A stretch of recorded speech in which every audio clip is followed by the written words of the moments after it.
Welcome to the New Process Podcast. Learn all the tools, methods, and best practices combined with people, emotions, and a human-centric mindset to rethink your process and push it to the next level. And here is your host, Mirko Kloppenberg. Yeah, welcome to episode 26 of New Process Podcast. Today, we'll explore how Comm'ant supports you to rethink processes. Therefore, I'm talking to David Ruting. David is CEO and founder of Comm'ant Management Systems. He founded the company back in 1992 in the city of Amsterdam, Netherlands. Today, Comm'ant is used by more than 100 customers in 8 countries. They say that they have a clear vision and a razor-sharp mission to improve the collaboration of people. They achieve this with their integrated result-driven process model, a user-friendly software tool, and a practical approach. It is said that their most important starting point was that the software had to be accessible to everyone and above all understandable, not just for managers and specialists. In today's episode, we'll explore what that really means. So, with David, I'll be talking about the underlying philosophy of Comm'ant and how to model processes in Comm'ant, as well as how to retrieve processes as an employee. David will also explain how Comm'ant supports you to design cooperation in and on the process to meet people's needs, as well as how to involve people in the process into the work on the process. In addition, David provides a comprehensive outlook onto the BPM tool market and explains what's on Comm'ant's roadmap. We'll also explore the pricing model and how you can test it. So, enjoy the interview with David Ruting. And now, let's start to rethink processes. Yeah, welcome to the New Process Podcast, David. It's great to have you here to learn more about Comm'ant today. Thank you, Mirko. It's a pleasure to be with you and have a good conversation. I love it. Yeah, cool. Then let's dive right into it. And as always, my first check-in question is, what do you prefer in an aircraft, aisle or window seat? Well, to be honest, I prefer the window seat because I like to look out of the window and have a clear vision on a beautiful sky. It's dreaming away. Yeah, that's nice. That's super nice. And what is your favorite airport? Oh, I really had to think about it because for already quite some time, I haven't used airplanes. In our work, we're very much used to Skype and WebEx, and today it's Teams, of course, and Zoom. But I used to go to New York quite often. And then even though the Kennedy airport is quite a messy airport, it always felt like coming home. Okay. So yeah. I go for Kennedy Airport. Okay, that's cool. Ah, nice. I would love to go there again soon, but no plans right now. Cool. Okay. Perfect. So what was the best process you have ever experienced? Well, depends a little bit on how you determine the word process and what you think of it. But if you think in terms of a system process, like automated services, I'm really impressed all the time with what the web shops are providing me in service. That is a digitalized process, of course. And the speed with which they do accurate work and deliver it next door the next day, that's seamless, it's swift, it's accurate. That's really a wow experience. So there's multiple websites that I do shoppings and I'm really impressed very often. The other part of process that I would think of is the people's process, where you more talk about the collaboration of people instead of the automated systems that are doing the process. And there I was thinking of a recent experience with a large construction company where about 1,400 people were orchestrated to collaborate based on process agreements. And well, I know this because Comm'ant was there to support this organization. And it's actually not one organization. It was a virtual organization of 4 large companies, 2 out of Germany and 2 out of the Netherlands, to build a large construction work with roads and bridges for the infrastructure from Schiphol to Amsterdam. Okay, yeah, that's super fascinating as soon as a process goes beyond the borders of one organizational unit. Yeah, that's cool. It's like a hive of ants. I will tell the story about the ants later on. It's like a hive of ants, and where you first impression think it's chaos, they actually work according to patterns. Yeah, okay, cool. Perfect. And now we already touched the topic of process, but how would you describe your relationship to processes? Yeah, that's a good one as well. Actually, if I think of process, I think of relationship. That's funny maybe because it's the same word as you state in your question. But if I think about process, it's about things you do to improve the quality of your relationships with, let's say, colleagues in a chain of collaboration, or the quality of your relationship with your customers because they experience the process and they feel good or bad about it. So for me, process is much about the relationship that you're trying to develop with the parties involved. It's about collaboration. And also, if I think about processes, I think about professionality or maturity. Some organizations have very poor maturity in terms of process. It's let's say, a hobby club, and they are doing a lot of nice things, but they're not really working effective and efficient. But the more quality is required, the better the process must be to orchestrate collaboration. Okay, cool. I love this relationship part. That perfectly fits to new process. So it's all about the people and relationships. That's a super cool approach. That's great. I'm curious if that's also reflected in the tool approach. So what is the underlying philosophy of Comm'ant? Well, Comm'ant originally comes from challenges in the collaboration of people. My personal experience in that is over years ago, where we had to support people from, let's say, commercial roles, administrative roles, and IT roles. And they were all talking about the same activity, but they all had different opinions of what was taking place. And once we tried to depict the process that they were jointly executing, they came to the insights that they were having different opinions or different ideas of what this process actually was. So the underlying philosophy is, first of all, to create a common language so that everybody understands how the work is organized. And secondly, so that you're able to identify the essence of this collaboration of the work process. Also to specify the needs for tools in terms of administration tools or registration tools and IT, but also what type of craftsmanship is necessary to do their work right first time. So it's a foundation for an organization to, produce quality output and render quality services. Yeah, that's in essence our philosophy. Okay. And if you go into detail, it's actually, we stem from a lot of research, which we still do with organizations to see what makes them unique. And what makes organizations unique is their pattern of working. And you see also where they are strong and where they are vulnerable. And the moments where they become vulnerable is when the handoff of information passing from one to the next in the process chain goes wrong. So information handoff is the most fragile part in a process chain. And usually people neglect this insight. So they talk about activities and they say the next activity and the next activity, but they forget that what the chain makes a chain is how the information flows through it. So handoffs are really a focal point in our philosophy to identify the output, which is input for people further on in the process chain. Mm-hmm. Okay, that's super interesting. And you already told me upfront a little bit about the name. So what does Comm'ant stand for? There are different interpretations, I guess. Yeah. Well, for those who have seen the logo of Comm'ant or how you write it, there is a first section COMM, and then you have the apostrophe, and then you have ANT.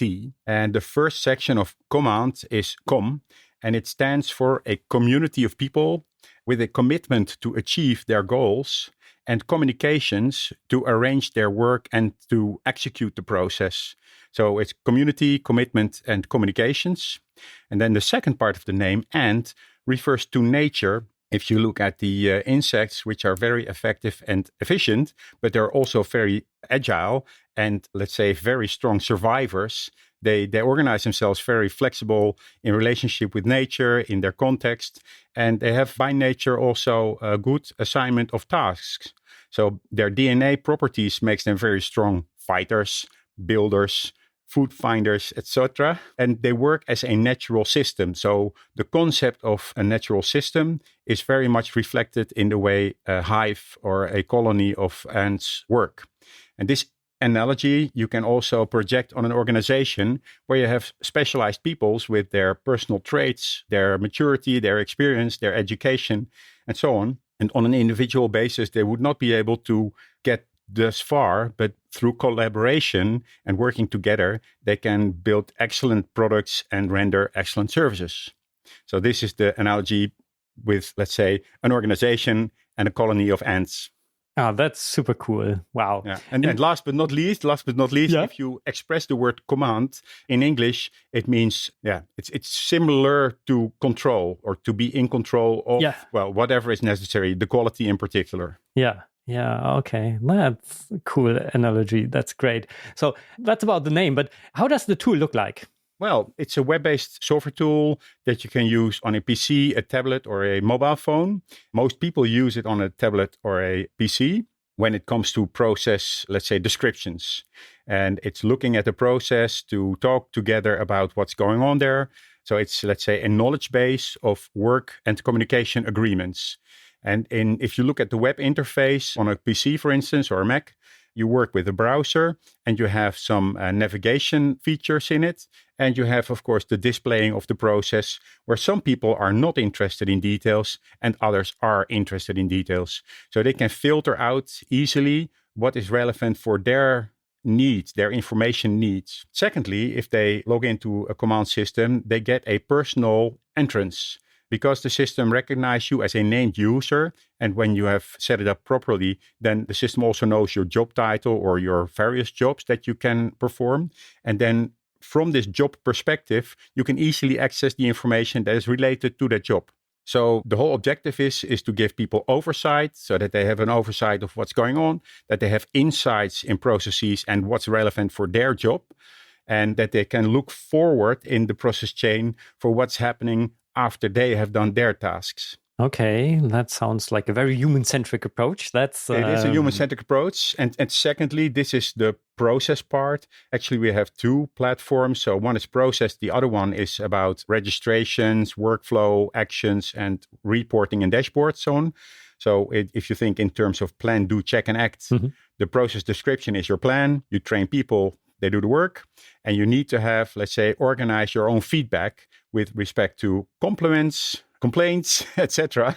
And there you use registration forms with workflow, and they get immediate insight in, let's say, reports and dashboards to see how well their performance is. So aware, to be conscious of the process, but also be conscious of the performance that you're looking into. Okay, that's super interesting. Then let's have a closer look onto the modeling part itself. How does the process architecture look like? How do you map processes? Yes. Well, it's a integrated, result-driven process model. So there's actually a very specific object-oriented process model on which Comm'ant is based. And when I talk about object orientation, it is not a thing that you draw process diagrams, but you actually model it through clicking objects together. And every object and every relationship is stored in a database, which also allows you to report on, let's say, inconsistencies and so on. The top level is usually based on the concept of the Mintzberg typology of processes. So primary processes, supporting processes, management processes. And if you look, for instance, at your primary processes, you could see a value chain of Mr. Porter. So that's business science concepts that are on the high level. On the second level, you would see a process chain. I will provide you with a diagram to support this explanation. So the second level is a process chain where you actually see a number of processes in a diagonal structure. And from one process to another, you see lines with the title of the information that is flowing from one process to the other. It can flow downwards like a waterfall, but it can also flow back as feedback. This concept is based on IDEF-null, which is the integrated definition, which is a formal diagram model. Now, each process, which usually is stated in a name like a verb, for instance, sell or purchase or produce, if you zoom into that, you would come to the level of a flow chart. And a flow chart, we use SIPOC. So you see the supplying process, So which process supplies the information? What input do you receive from them? What are your own activities or process steps? What output do you produce? And what is the customer process who receives the information? And this customer process can be an internal process or also an external process. So you see input coming somewhere from and output going to another.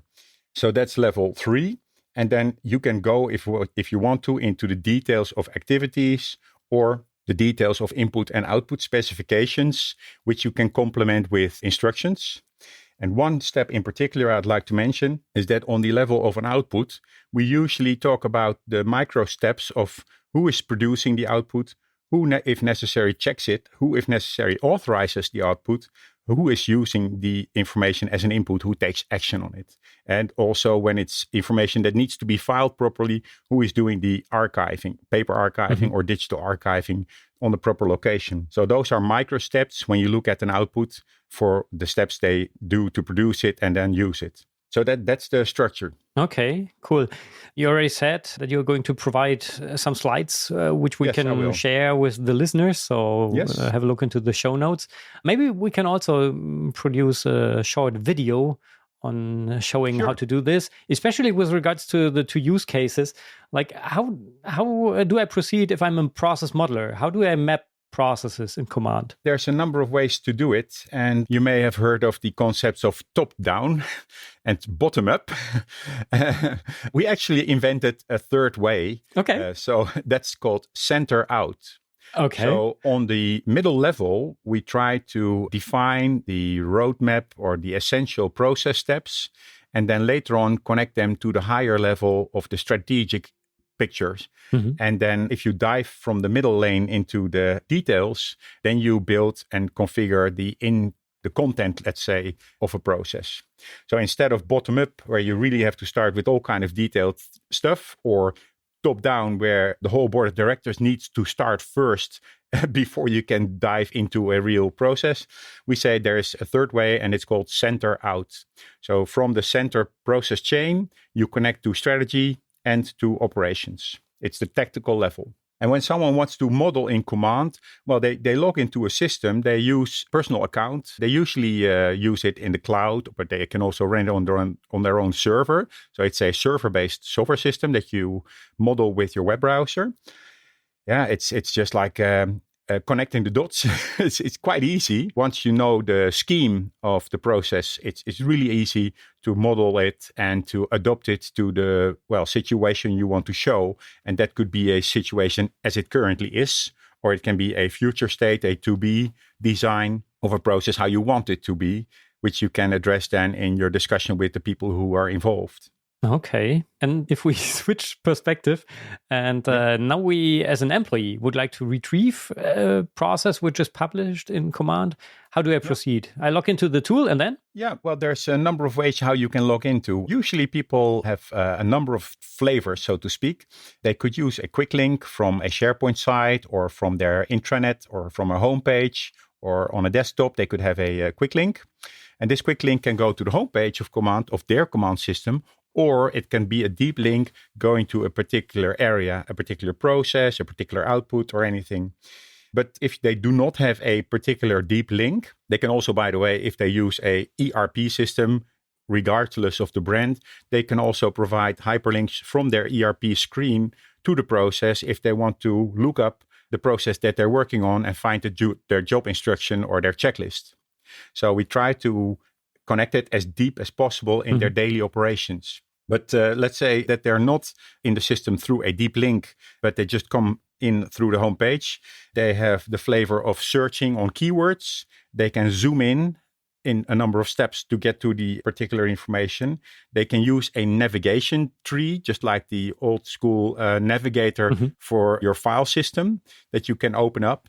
And this is something people really like a lot if you compare it to the current document-based systems like Google Docs and SharePoint, because you do not have the tree menu anymore.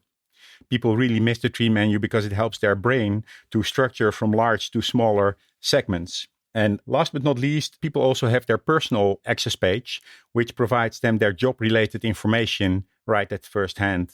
So instead of looking, they find all the information that they need to do, for instance, the job as a purchaser or a planner and so on.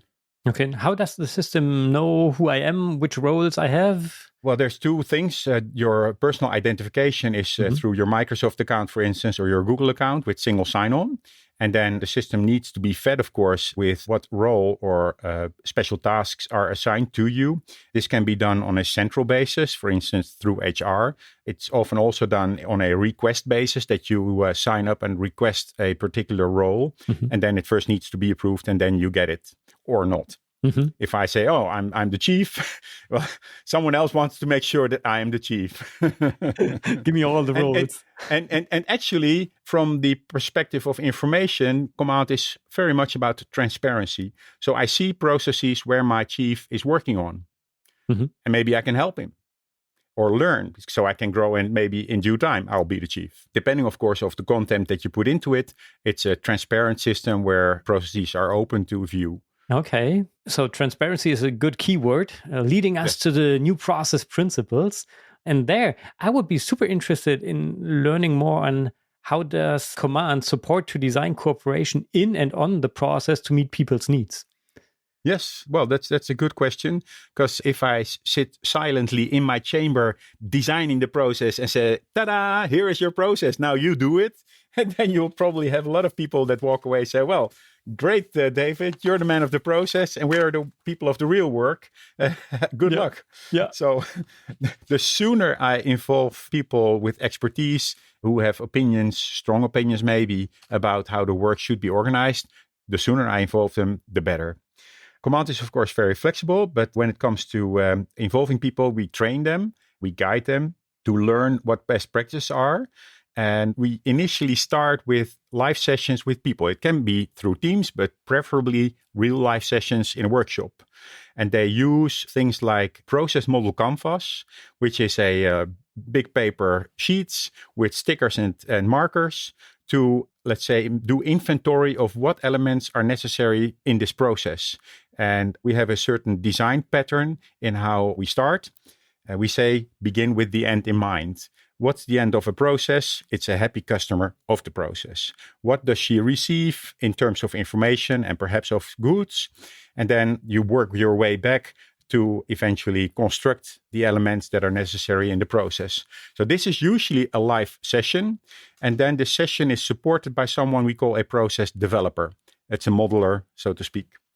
And in a, let's say, a lunch break or a coffee break, during the session, he or she can input the collected information in the Comm'ant system, and then they switch on the screen or the beamer, and they can continue their work in the more detailed configuration of the process. So this is preferably not something you do behind the scene, but in the scene with the process team. We also have recommendations through our, let's say, playbooks, which is called Comm'ant Easy, that you say there is a process owner, usually someone on a very high level, a director or manager. He's process owner or she is process owner with regards to budget, policy, and so on. And then he or she is requested to assign process experts, people who know by heart and trade the contents of the process. And this team is supported by a process developer who more knows about, let's say, the structuring of information that eventually is put into the Comm'ant system as a model. And he or she also supports the process team in a number of stages. One of them is, of course, the design stage. Then you have validation against standards. Is it valid for all the standards that you put in there, all your requirements? Number 2 is the verification of executability. Can you execute this process in a realistic way, or is it too burdensome? And if both are okay, then the process owner is asked to approve it, to authorize the process. And then the other section of work starts. You have to train people and help them practice to become experienced workers who support their collaboration with this process agreement. Okay, so these different approval steps are also part of the workflow in the tool, right? Or... Yes. Yeah, okay, cool. Yeah, once the process is, let's say, authorized and people are trained and they're doing their work in the, let's say, the early life support stage, you want to have, let's say, weekly contact with people to ask how things go. And if things do not go well, find out, analyze, support, and solve.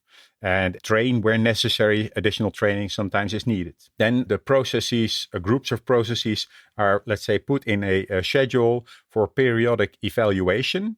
So every 6 months, you evaluate your processes and all the feedback that you have received.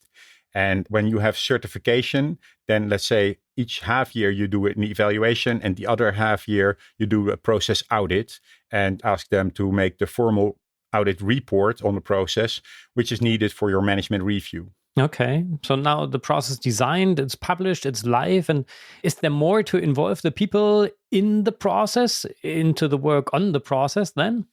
Yes, essentially, because, well, we are convinced that the best ideas on improving a process is in the field, because they do the real work, they experience the real successes, but also the real burden when things are not really fit for purpose.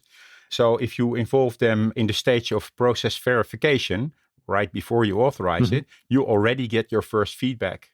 Secondly, in the early life support of a new process that you have designed and implemented, you ask people, how are things going? You are interested to hear their view, their experience, and you need to be sensitive and really try to pick up the details of what goes well and what needs to be improved. So here you start with, let's say, continuous improvement, initially on a high frequent basis, but then secondly on a bi-yearly basis to go around the fields and ask people their experience. On the other hand, you also have, let's say, spontaneous ideas or spontaneous problems. So Comm'ant has, apart from the process side, also the registration part, which allows people to click on a button and make a compliment, a complaint, an event. They can give notice of things that are going different from what they expected. And if you keep this form simple and then call them or meet them, visit them, and then ask the root cause analysis question, why, how, they start to become more and more owner of their process as well, to contribute to its well-being, because it's in their interest as well that the process is working fine. Okay, cool. That's super interesting. I love this approach, and that fits very good to the new process way of working. But with regards to the time, is there anything else in terms of rethinking processes that you would like to share with our listeners that they should know about the tool before we talk about your outlook to the future and so on? Yeah. Well, I briefly mentioned this. If an organization wants to think and do process, she must identify the type of processes that they're thinking of. If it's something they need to automate immediately, for instance, if I'm a telecom company and I have 2 million customers, I need to automate a lot for the, let's say, distribution of new phones and SIM cards and so on. This is highly automated. However, within this same company, in the Netherlands, you have KPN and some others, you see that a lot of the work outside of that automation field is people's business. So you may have within one organization 2, let's say, paradigms with which people look at process. One is the automation paradigm. The other one is the organization paradigm. So if you want to do something with process, first be sure, what are you looking at? Is it IT driven? Then use something like BPMN or TOGAF or things with swim lanes, whatever the tech people find the most effective way to start programming and automating it to the max. But if it's about workers, team leaders, managers, and the way people collaborate, our strong recommendation is to use something simpler, and which is about processes the way Comm'ant is doing them with IDEF0 and SciBOK. That's more on the human level. So both have their really important contribution for an organization, but do not think that you can use, let's say, a hammer in every case. Sometimes you need a screwdriver. Yeah, great. So that's one. First, look at the method and the model that fits your target population. Second, for every situation, I would say focus on the quality of the information flows, the handoffs. Because people are too much oriented on activities, please look at the information flow and make sure that the quality is good. And when you design a process, please begin with the end in mind, which is a happy customer. A raving fan customer tells you everything you need to know. What is the minimum viable process? Keep it simple, keep it to the minimum, less is more. The last thing I had is leave room for professionals to anticipate in the best way of working. If you program your process too much in detail, you take away creativity and professional flexibility, which people need to anticipate in some occasions to make it flexible and work. If you're too tight and like a doctrine force people to do micro steps, you see that they burn out. Those are my 4 recommendations. Yeah, cool. That's good to know. I fully agree to what you said. That's super cool. Thanks for sharing these.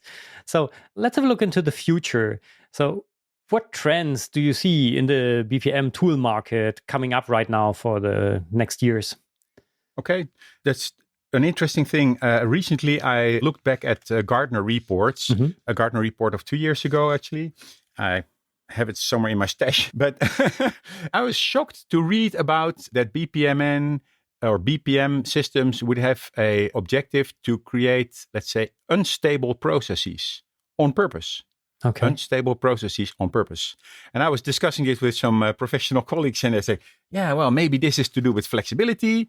I said, yeah, but instability? So I need to research more who made the statement and ask them some more to explain about it. But if I look at let's say, the coming years, first of all, there is not one single market. As briefly explained before, there's a number of markets, and some are highly oriented on automation. Others are more on organizational improvement and quality and so on. So I would distinguish these two. And with regards to the tools for further automation, my expectation is they will continue to develop and they become a commodity. As you already see now, there's a lot of free tools, open source tools to, let's say, model and execute. Also in the web shops, you see a lot of systems that are almost free of charge. You need to pay for the consultants to help you, but then it's done. So they become commodities. And the question is how providers or the manufacturers of these tools then make income. Most of them will do this with income from professional services of consultancy. And whether this is good or not, the quality is, of course, to be decided or determined by the customer who's asking them for help. If you think of this as a market, then good references will distinguish the good guys from, let's say, the lesser good guys. And I always hope that people are aware of what quality is, also in terms of delivering consultancy and services. Because there's, let's say, an imbalance. Some goes for as much hours as they can, where for the customer, that's not a success. So that's about the future of automation. And of course, machine learning in the routing of transactions will take a big role. So robot process automation in combination with machine learning, let's say self-steering transaction systems that are learning based on a neuropath analysis. Well, this is more complex. I'm into this, but neuropath analysis is a sort of process mining on the fly. So the system is constantly looking into the analysis of all the transactions taking place and then automatically redirecting transactions for further automation if it looks that it got stuck. So that's self-steering systems that manage their workflow themselves. This is high tech. This is specialized stuff. Yeah, but super interesting. Thank you. On the other side, I also expect things to see with business process management concepts where platforms will arise to configure and support temporary, highly flexible virtual workforces. So if there is an assignment from a big company to say, okay, go build this bridge, then you see a lot of experts flying in from all kinds of areas and they collaborate live, but also online to do the job. And to support this type of collaboration requires a new vision on BPM modeling, supporting, and so on. We are working on that field in some research projects to support, let's say, highly flexible virtual workforces. I expect this to become apparent in the coming 2 years. There's another thing. We also work for companies in high-tech industry where behind the scene, you come to the notice that the way they work together is low-tech. So our original assignment of Comm'ant to improve the collaboration of people is also very much appreciated in high-tech companies where they become aware that people's work is still low-tech. So I think that this part will make a comeback, as I think you see as well, that not everything is about automation, but there's also a lot to do in creating clarity for people, that they come to understand each other, that they meet each other, that they talk, that they have dialogue, that they identify their agreements, but also their disagreements, and that they find a common language. And I think process model is a good common language to reflect upon together, so that we do not have a collision of A is in disagreement with B, but we look from A to the process and we look from B to the process. So our process is point C and we can talk about it without being in a personal conflict. And we can look for solutions by improving the process. And then once we've done that, we are in harmony again. So process as a reflection model, a mirror, so to speak, that we can talk to together to come to, let's say, agreement on collaboration is, I think, a very important thing that we need to give more attention. Yeah, there's a few more things. I've been looking into the developments of business process management where it was focused on highly automation of services. And for instance, the Netherlands, you have over 300 municipalities, and they have a vast amount of systems which work quite different. So there's not a Dutch standard for government services from the municipalities. There's also a large community of people who cannot cope with it anymore. They miss the human interface. I'm partly involved in a program that tries to develop omni-channel or multi-channel services where the underlying information systems are high-tech, but their multi-channel interfaces offer various interfaces for both people to do it online, but also to visit, let's say, a teller, a counter, that a service employee of the municipality can help them in a friendly way, but also in a safe way with regards to privacy and security of data. So the human interface is still for quite a large population necessary. And if you don't look after that, you exclude part of society to participate in all kind of important activities of our life. Yeah, and last but not least, in the last 15 years, and this is not so much related to BPM, but more to the concept of the Agile Manifesto, that self-steering has been interpreted quite often quite wrong. It caused a lot of stress because people lost their coordination mechanism. And BPM, I believe, can help them to restore the minimum necessary collaboration and coordination mechanism so that people have some more, let's say, rhythm and rest and sanity so they can focus on work that they're good at and organize their collaboration in a, let's say, social way. Yeah, okay. So I expect BPM to contribute to less stress and less frustration. That's cool. Wow. Thank you for this comprehensive outlook into the future and all the insights. There are so many interesting parts in it, which would be worth having their own podcast episode, I would say.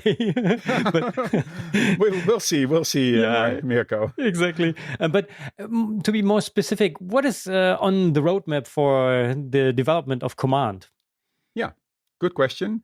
Well, briefly, I stated this already, that we're looking into the support of highly flexible virtual teams that come together for a particular assignment and then they fly away again. How we can better support these ambulant teams in the job they want to do. So that's something that we're currently already investing in. Secondly, our clientele has grown more international, not necessarily working in different countries, but at least working with different nationalities and languages. Since end of last year, we introduced the integration of DeepL translation in Comm'ant. So if people design their process, they make their process description, their instructions, and so on and so forth, they can do this in their core language. And usually they choose English. But now they have the possibility to automatically translate the content to up to 19 languages, which are provided through DeepL.com. And it's on the fly, and it, of course, will give a marker. This is an automated translation, and it's not authorized. But you can authorize this by, let's say, a native speaker who will check English against that language, and then they can approve it. But you can provide it as well as is, and then it says, okay, this is an automated translation. For the original, please revert back to the English. But it helps so much. Even in the Netherlands, or in your country as well, if people from Italy come and work in Germany and they have to read things in German and they do not master the language completely, it helps them so much to read the Italian edition and say, now I understand. But they learn your language as well. So they learn your core language because they see it side by side. Yeah, it's amazing. It's really nice. Yeah, that's super interesting approach to provide the translation afterwards, after publishing, just for information and telling the people that this is not an authorized translation, instead of translating already in the editorial area and then publishing languages maybe the people don't speak to the world out there. You say publishing, but in most cases, Comm'ant is used real-time online. Okay. So what you see is what you get. What I change is what they get. Okay. Of course, I can have strong version control with all kinds of delays, but the system is running on a server platform that has, let's say, version control in the database model. So if I want to, I can show people immediately the latest edition. Yeah. And that's usually helping best to keep it trustworthy, because if it's delayed for weeks for someone to, let's say, I have to still look at it and I don't have time, people start to ignore it because they don't trust it anymore. If you want to have it up to date, make sure it's swift. Yeah. Okay, cool. Yeah. Furthermore, we have been and will be in the harmonization of processes. So reducing complexity, managing risk, assuring quality, make it more personal. So we already have a system that is very personal because it gives you the insights. You can have personal favorites, your job-related information right first time. But to make it even more personal so that it becomes a good companion for all workers in the organization. It's not only for the IT or the process expert. It's a companion for all the workers in the organization, which means directors, managers, team leaders, people who produce the work, supporters from HR, supporters from quality, supporters from purchasing, supporters from IT, a companion for everybody. Okay, cool. Now, we heard a lot about the tool, but what about the price? So what is the pricing model you are using there? And to be more specific, imagine what would a company have to pay with about 1,000 employees on the one hand side, as well as a startup with just 50 employees? Yeah, it's a good question. I prepared this through our license calculator. We have a license calculator. So Comm'ant prices are based on, let's say, the licenses for process and for forms. So we have the process design and we have the forms for execution. So there's a server license for each. You have developers and you have users. And if I come to, there's also a volume discount.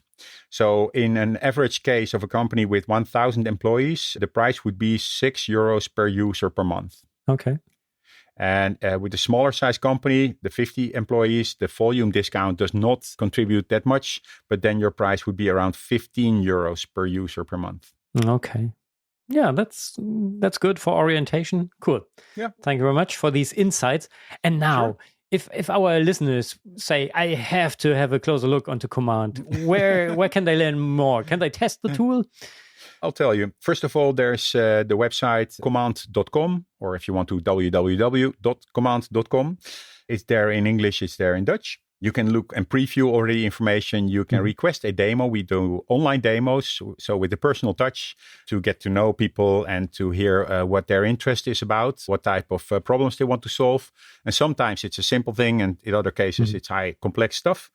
So we like to learn as well from customers or interested parties what they look for so that we learn as well.